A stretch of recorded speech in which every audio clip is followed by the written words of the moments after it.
Now the real I guess the real like hockey stick growth curve in your career would be when you started your own brokerage.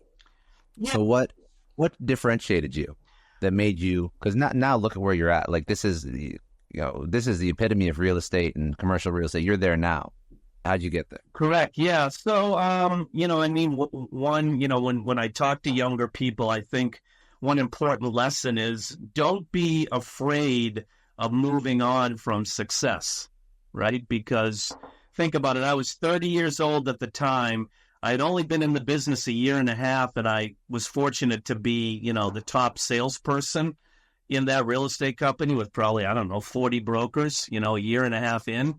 And so it was kind of like, why would you ever leave this company to go to this fledgling boutique, Fallon, Hines and O'Carter? But I just knew in my gut that I was going to have more opportunity and a wider runway. Then after being with that organization and having a great run, I think one of the things that really fueled my desire there was leadership and having a chance to lead an organization. It wasn't as rewarding to just do another deal or a bigger deal, but it was a chance to kind of help young people. And we ended up starting the company in July, whatever that was, 3 months before 9/11.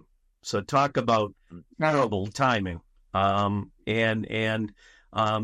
went from, at that point it was big organizations, but we just thought there was a better way to have a smaller boutique company. And one of the really interesting things we did was we went, as opposed to straight commission, we went on a salary bonus program. So as opposed to everybody eating what they killed, whatever everybody earned, we brought in and twice a year sat down, subjectively bonused the non-partners and split amongst the partners equally what was remaining. So the teamwork and the knowledge sharing and the support that we developed there really differentiated ourselves. And then, after the horrible 9/11 and the economy in a tailspin, when people were, thinking about trying to get rid and market their excess property, they said, we can go with the normal folks, or we've got this young, aggressive, energized group. And they were like, listen, we can take some chances because we got to get rid of this space. If the world had been smooth, I think we would have had a really much harder time, getting going. But the fact that the economy was in a bad place, and ordinarily you could kind of have your head down and say, oh, geez, no one can make it work in this environment. It was the total opposite for us. That's amazing. You were 100% like you. It was funny. It's funny because it was a poor economy. For most people looking outside in, it's the worst possible conditions you could possibly ever expect. Right. But that's opportunity, and not in a malicious way. It's opportunity in like, you're going to work hard. You're going to hustle. You're going to differentiate. You're going to take advantage of the fact that no one else can get this done. And you're going to have a team and a culture that supports this kind of mindset. How did you find people that were right for this to bring into your firm? It was really hard, and it was really happenstance. I mean, frankly, like, so it's Richards, Barry, Joyce. I mean, John Barry, I had done some work with, and Mike Joyce, we were playing in a pickup hockey league. And I remember just saying, who's that number 11? And so, oh, that's Mike Joyce. And you could just see the way that he competed on the ice. And then, we filled in other like-minded people within other geographies to cover. But we just had that mindset. And, once again, by doing the compensation the way we did, it just fostered this sort of brotherhood of commitment. And it paid great dividends. What about this one? Make a bet on yourself and take the chance to be a difference maker. Yeah. Walk me through that. Totally. Well, I mean, I just think, as we said, we have an opportunity to work with some great organizations, which gives us kind of great reward. But, I think people I think in our role, they're looking for advisors that could kind of help steer them into what an educated person, experienced person thinks is going to happen, right? Because there's constant decisions. Should we sign a 3-year lease? Should we sign a 5-year lease? Is the market going to get worse? Is the market going to get better? And especially in the real estate brokerage world, I always like to say, to clients when they're asking about their advisors, I'm like, when your real estate broker tells you not to do a deal, that's when you have an advisor and not a broker, right? I don't think we should go transact right now because I think it's going to be better in 3 years.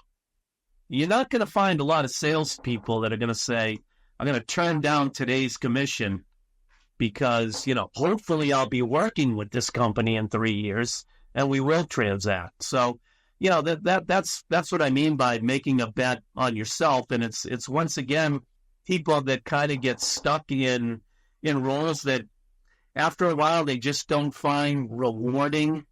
They're not really, passionate about it. They're not having that much fun at it, but they're afraid to make a bet on themselves and do something else and take a chance.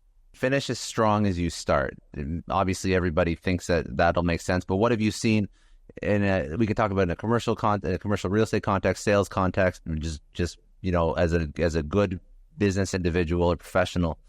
Walk me through that concept. Yeah, well, I mean, that's a lesson I learned from a mentor of mine's wife.